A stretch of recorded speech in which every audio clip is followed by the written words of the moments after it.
Asia में आतंक की फैक्ट्री बने पाकिस्तान के परमाणु संयंत्रों को भारत ठीक उसी तर्ज पर उड़ाने का प्लान बना रहा है जैसे इजराइल ने इराक के एटॉमिक रिएक्टर्स को इराक में घुसकर 7 जून 1981 में उड़ा दिया था। चोरी छिपे भारत के खिलाफ षड्यंत्र रच रहे पाकिस्तान के परमाणु संयंत्रों का पूरा खाका रॉके एजेंट के पास था और बस एक बटन दबना था और खेल खत्म।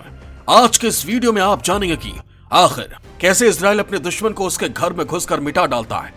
इजराइल की ही तर्ज पर भारत ने भी कैसे पाकिस्तान के परमाणु संयंत्रों को मिटाने की प्लानिंग तैयार की थी। ऐन वक्त पर इंदिरा गांधी को इस ऑपरेशन से क्यों पीछे खींचने पड़े अपने हाथ। तो पाकिस्तान गाहे बगाहे वक्त दर वक्त आतंकी भेजकर भारत को कमजोर करने की कोशिशें करता रहता है। देश में हमेशा से यह मांग उठती रही है कि पाकिस्तान का पूरा और स्थायी हिसाब बेहद जरूरी है। इसी मांग को पूरा करने का पूरा प्लान उस वक्त बन चुका था जब 1977 में देश में पहली बार गैर कांग्रेसी सरकार बनी और देश की कमान भी मोरारजी देसाई के हाथ में। उन्होंने भारत को अपने बदमाश पड़ोसी की करतूतों से बचाने के लिए एक सीक्रेट मिशन शुरू किया। मिशन था पाकिस्तान के परमाणु ठिकानों को धूल में मिलाने का। मोरारजी देसाई ने अपनी टीम एक्टिव कर दी थी। पाकिस्तान के परमाणु ठिकाने ट्रेस हो चुके थे, बस कार्रवाई बाकी थी जिसके लिए वक्त, जगह और लॉन्च पैड सब चुन लिए गए थे। जगह थे पीएम मोदी का राज्य गुजरात, लॉन्च पैड था गुजरात का जामनगर एयरबेस। पूरा प्लान तैयार था। इस हमले का वक्त, इस हमले की जगह, इस हमले को अंजाम देने वाले फाइटर जेट्स, इस हमले को पोशीदा बनाए रखने की टेक्नोलॉजी समेत तमाम मदद भी इजराइल भारत को देने के लिए तैयार था। भारत की खुफिया agency research and analysis wing यानी रॉ ने हमले को अंजाम देकर सुरक्षित भारत में लौटने का पूरा प्लान बना रखा था।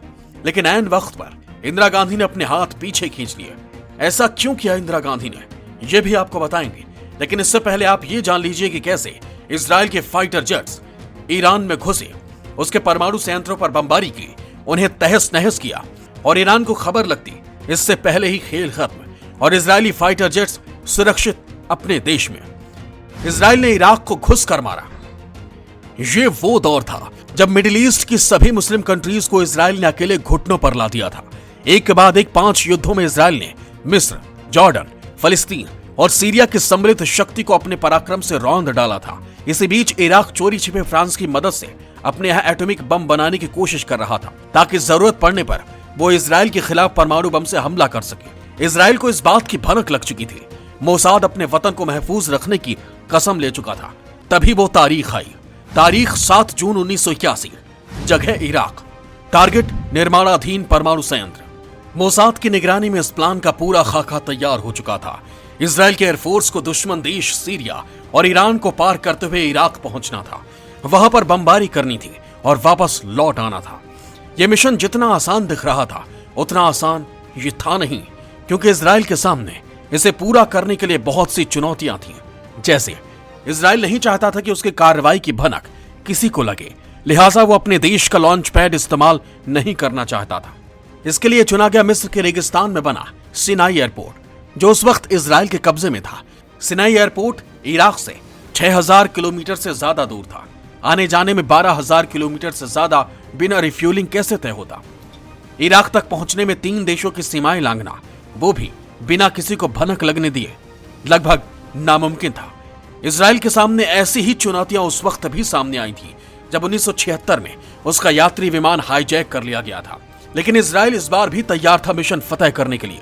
वो तारीख थी 7 जून 1981। इजरायली वायुसेना के 8 F-16 विमान और 2 F-15 विमान अपने अंजाम की ओर बढ़ रहे थे। बीच में थी 3 विरोधी देशों की सीमाएं, जॉर्डन, सऊदी अरब और इराक। कोई रडार इन विमानों को पकड़ ना पाए, लिहाजा विमानों को भयंकर खतरा मोल लेते हुए 120 मीटर की ऊंचाई पर उड़ाया गया।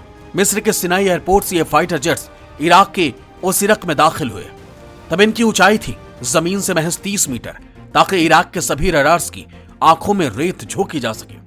जितना नीचे ये फाइटर जेट्स उड़ रहे थे, उसमें अगर कोई 3 मंजिला इमारत रास्ते में पड़ती तो क्रैश तय था। मिशन की राह में फ्यूल की परेशानी रोड़ा ना अटकाए, लिहाजा विमानों में अलग से फ्यूल टैंक जोड़ा गया, जो यूज होने के बाद जॉर्डन के रेगिस्तान में फेंक दिया गया।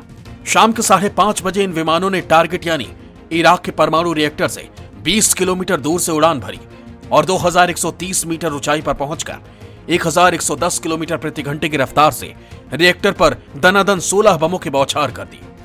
परमाणु संयंत्र तबाह हो चुका था। इराक ने जवाबी हमला किया। एंटी एयरक्राफ्ट बंदूकें जब तक इजरायली विमानों पर शोले बरसाती, तब तक वो 12,000 फीट की ऊंचाई पर पहुंचकर वापस लौट चुका था।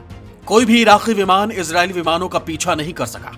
इजरायल के सर्जिकल स्ट्राइक में इराक के 11 सैनिक और एक फ्रांसीसी नागरिक की जान गई। संयुक्त राष्ट्र सुरक्षा परिषद ने इजरायली हमले की निंदा की थी, लेकिन इजरायल की पेशानी पर बल तक नहीं पड़ा। इजरायल के खिलाफ किसी भी तरह की कार्रवाई नहीं हुई थी। इस हमले से दुनिया भर के सिक्योरिटी एक्सपर्ट सन्न थे। इजरायल इसी सर्जिकल स्ट्राइक का रिप्ले भारत के पक्ष में पाकिस्तान के कहूटा परमाणु संयंत्र पर भी करना चाहता था। इसके लिए खाका खींच लिया गया था।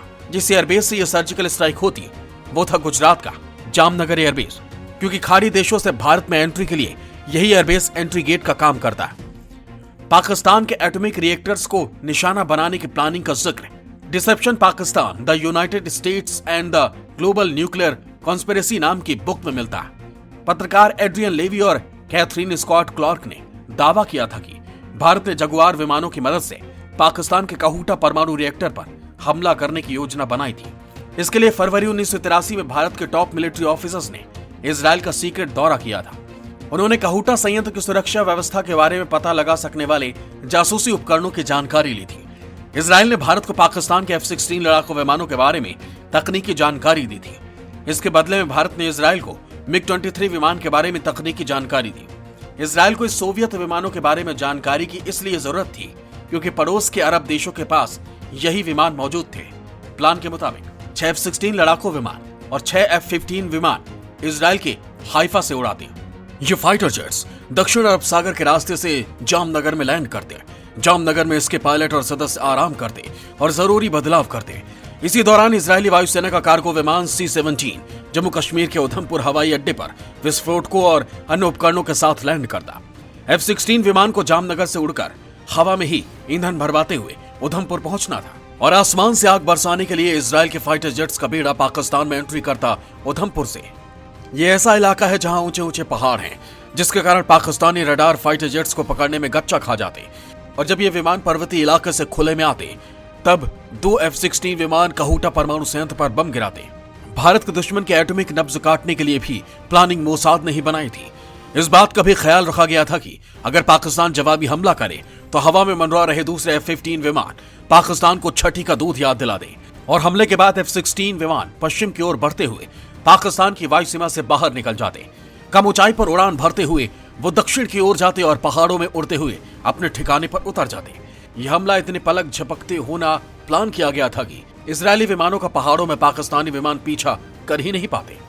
ये तो थी वो प्लानिंग जो अगर एग्जीक्यूट हुई होती तो आज चोरी की तकनीक से एटम बम बनाने वाला पाकिस्तान दिवाली के पटाखे बनाने तक की हालत में न होता। लेकिन ऐसा हो ना सका। ऐसा क्यों नहीं हो सका ये भी आपको बताएंगे। लेकिन आपके मन में यह सवाल जरूर कौंध रहा होगा कि आखिर इजरायल को ऐसा कौन सा कीड़ा काट रहा था कि वो भारत के पड़ोसी देश के परमाणु रिएक्टर्स को धूल में मिलाना चाहता था। तो इसका जवाब भी आपको बता देते हैं। दरअसल इजरायल को उस वक्त संदेह था कि अगर पाकिस्तान परमाणु बम बना लेता तो उसकी पहुंच इराक, लीबिया और ईरान तक हो जाएगी। पाकिस्तान के परमाणु वैज्ञानिक अब्दुल कदीर खान पर यूरोपीय संघ की कंपनियों, ईरान, लीबिया और उत्तरी कोरिया से यूरेनियम तकनीक बेचने के आरोप भी लगे थे। और ईरान, लीबिया और नॉर्थ कोरिया इजरायल के दुश्मनों तक परमाणु तकनीक पहुंचाने में देर नहीं करते। यही कारण है कि इजरायल भारत को साथ लेकर पाकिस्तान के परमाणु संयंत्रों को खाक में मिलाना चाहता था, लेकिन ऐसा हो ना सका। अब आपको इसका कारण भी बता देते हैं। दरअसल गुजरात के जामनगर एयरबेस में इजरायली विमानों के उतरने और पाकिस्तान के कहूटा परमाणु संयंत्र पर हमले को लेकर अमेरिका और हंगरी के डिक्लासिफाइड दस्तावेजों से बड़ा खुलासा हुआ है। पता चला है कि अमेरिकी सेंट्रल इंटेलिजेंस एजेंसी यानी CIA के उप निदेशक ने पाकिस्तान के वरिष्ठ अधिकारियों को 22 सितंबर 1984 को जानकारी दी थी कि भारत पाकिस्तान पर हवाई हमला कर सकता है। ABC टेलीविजन ने CIA के अमेरिकी सीनेट की सिक्योरिटी सब कमेटी में ऐसे हमले की आशंका जताने वाली खबर प्रसारित की थी। इजरायल के तेल अवीव से छपने वाला समाचार पत्र यरूशलम पोस्ट ने फरवरी 1987 में दावा किया था कि इजरायली सैन्य अधिकारियों ने 3 बार भारत से कहूटा परमाणु संयंत्र पर संयुक्त हमले के बारे में बात की थी। जानकार मानते हैं कि इजरायल से जामनगर की लंबी दूरी गुप्त ढंग से तय करना और इसके बाद अपनी मौजूदगी को गुप्त रखना बेहद मुश्किल था। इन सब से जाहिर होता है कि भारत पर पश्चिमी देशों का दबाव बढ़ा होगा, जिसके चलते जनता पार्टी के देसाई सरकार के बाद दोबारा सत्ता में आई तत्कालीन भारतीय प्रधानमंत्री इंदिरा गांधी ने पाकिस्तान पर सर्जिकल स्ट्राइक की योजना को रद्द किया होगा। इसके एक महीने बाद ही 31 अक्टूबर 1984 को इंदिरा गांधी के बॉडीगार्ड्स ने ही उनकी हत्या कर दी और उसके बाद उनके बेटे राजीव गांधी भारत के प्रधानमंत्री बने। पश्चिमी मीडिया में भारत और पाकिस्तान के परमाणु संयंत्र पर हमले की खबर लगातार छपा करती थी, जिसे देखते हुए भारत के पूर्व वरिष्ठ नौकरशाह के सुब्रमण्यम ने तत्कालीन प्रधानमंत्री राजीव गांधी को पाकिस्तान के परमाणु संयंत्र पर हमला नहीं करने की सलाह दी थी, जिसके बाद भारत और पाकिस्तान 1985 में मौखिक तौर पर एक दूसरे के परमाणु संयंत्र पर हमला नहीं करने के लिए तैयार हुए थे, जिस पर आधिकारिक सहमति 1988 में हुई, लेकिन ये समझौते के तौर पर 1991 में तैयार हुआ। 1992 से भारत और पाकिस्तान अपने अपने देशों के परमाणु संयंत्रों की लिस्ट एक दूसरे को साल के पहले दिन सौंपते हैं, ताकि दोनों को एक दूसरे पर यकीन हो जाए कि अगर कोई भी दूसरे के खिलाफ कदम उठाए तो दूसरा भी इसका जवाब दे सकता है। हालांकि भारत ने आज तक अपना वादा निभाया, लेकिन पाकिस्तान ने प्रतिबंधों के बावजूद अपने परमाणु कार्यक्रम बंद नहीं किए।